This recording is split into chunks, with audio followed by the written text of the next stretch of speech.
आज भिडियो आम आलोचना करवा भाषा ध्वनि लिपि वर्ण मात्रा फला संबंधी केतोटी इम्पोर्टेंट क्वेश्चन ए भिडियो रे आम केवल क्वेश्चन आलोचना करवा डिटेल्स आलोचना करवानी।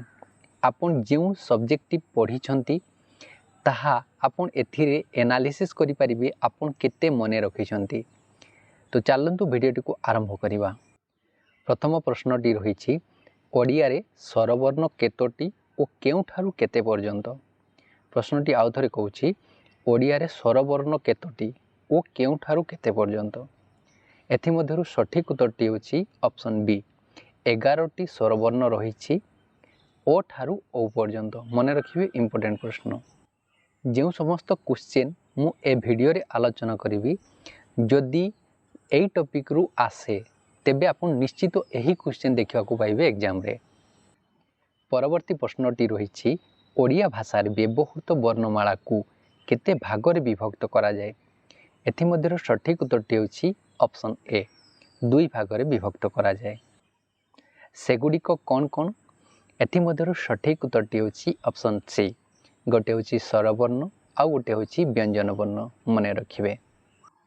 परवर्ती प्रश्नटी रही व्यंजन वर्ण 2 भागरे विभक्त सेगुड़िक कौन कौन?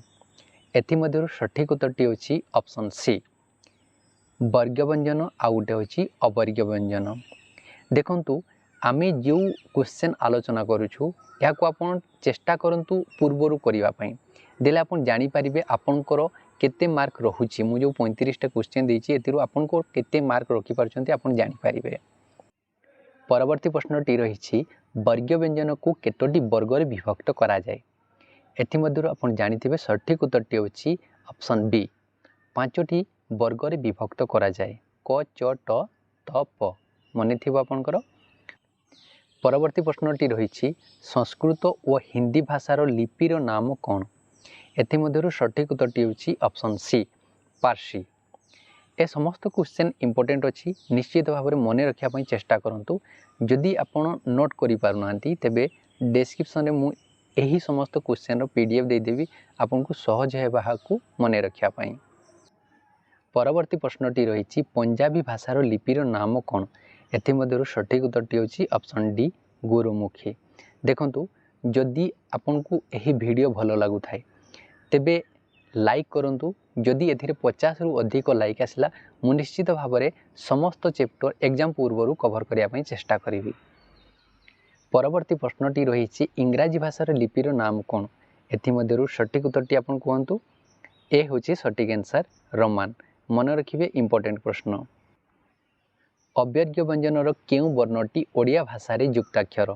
इंपोर्टेंट क्वेश्चन आउ थरे कहूछि अवर्ग्य व्यंजनर केउ वर्णटी ओडिया भाषा रे युक्ताक्षर? एथिमध्यरु सठिक उत्तरटी होछि ऑप्शन ए क्ष। मने रखिबे। केउ वर्ण को उपवर्ण कुहा जाए?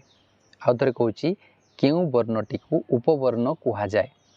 एथिमध्यरु सठिक उत्तरटी होछि ऑप्शन सी ड ढ। ओडिया भाषा रे केतोटी स्वरध्वनि रही अछि?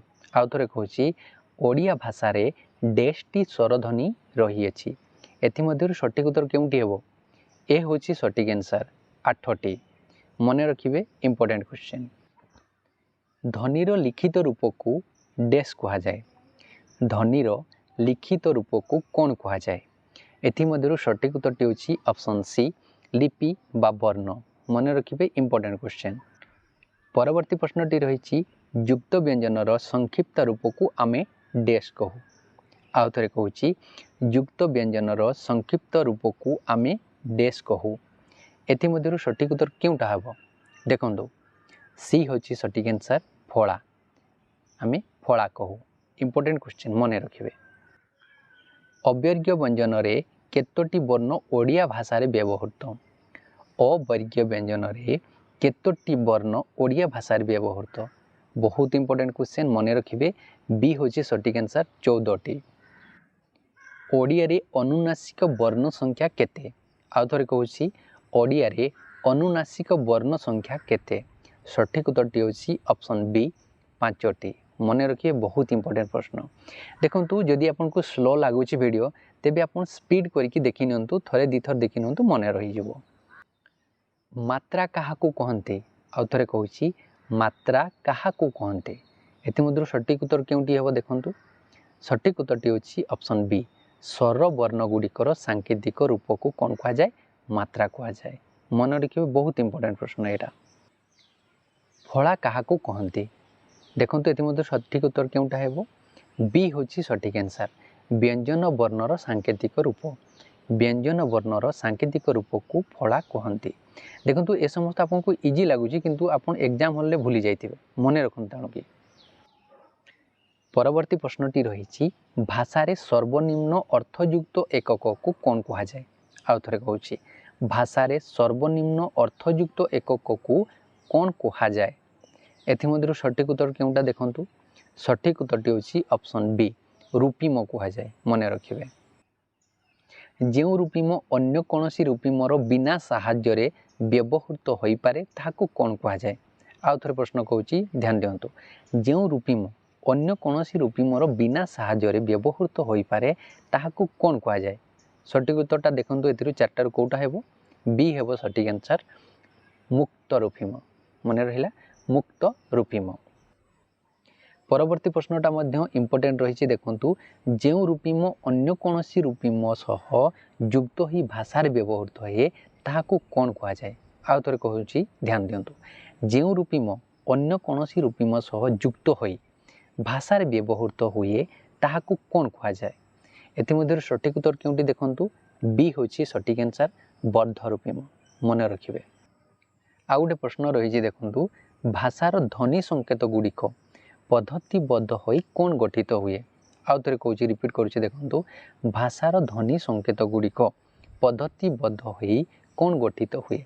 एमध्य सठिक उत्तरटी होछि ऑप्शन सी रूपिम रूपिम गुड़िक पद्धतिबद्ध होई कौन गठन करती देखंतु प्रश्न आउ थे रूपिम गुड़िक पद्धतिबद्ध होई कौन गठन करती सठिक उत्तरटी होछि ऑप्शन सी शब्द ए समस्त पीडीएफ जदि आप चाहूँगी टेलीग्राम चैनल जो आम रही मु डिस्क्रिप्शन रे दे देबी से जॉइन हेले आप समस्त पीडीएफ पाइबे तेणु व्यस्त हबार किसी नहीं नोट करिवार जदि टाइम नहीं किसी असुविधा नहीं आपन से टेलीग्राम चैनल रे जॉइन हो गले पीडीएफ आराम से पाइबे परवर्ती प्रश्नटी रही ओडिया रे सर्वमोट वर्ण संख्या केते ए प्रश्नटा सबुबेले पिलांकु कन्फ्यूज करे तेणु सठिक उत्तरटी मु कहि दउची मने रखिबे बी होची सठिक आंसर 50 ओडिया रे सर्वमोट वर्ण संख्या 50 याको आपण मने रखंतु एतिर कन्फ्यूज हबार कोनोसी कारण नाही परवर्ती प्रश्नटी रही कहार सांकेतिक रूप नाही सठिक उत्तरटी होची ऑप्शन ए और सांकेतिक रूप नाही परवर्ती प्रश्नटी रही ध्वनि और वर्ण मध्य पार्थक्य कौन सठिक उत्तरटी होची ऑप्शन सी ध्वनि होची मुख निश्रुत किंतु वर्ण तार लिखित रूप मन रखंतु भाव विनिमय सर्वश्रेष्ठ माध्यम कौन आम जो भाव विनिमय करुचु तार सर्वश्रेष्ठ माध्यम कौन सठिक उत्तरटी होची ऑप्शन ए भाषा माध्यम रे आमे निजर भाव को अन्य पाखरे प्रकाश करि थाउ मु चेष्टा करिवि आपनको एग्जाम पूर्व समस्त टॉपिक रो केवल क्वेश्चन को कवर करिया भाई एबे आउ टाइम नहीं डिटेल्स आपनको पढ़ेबी आउ तापन ताको मने रखिबे तो आमे चेष्टा करिबा क्वेश्चन को सब क्वेश्चन को कवर करिबा जहा फल आपनकर शॉर्ट टाइम रे आपन अधिक आउटपुट पाई परिबे धन्यवाद वीडियो को शेष पर्यंत देखिथिबारु आउ जदि पीडीएफ रो आवश्यकता थाए डिस्क्रिप्शन निश्चित भाव में चेक करि नेबे।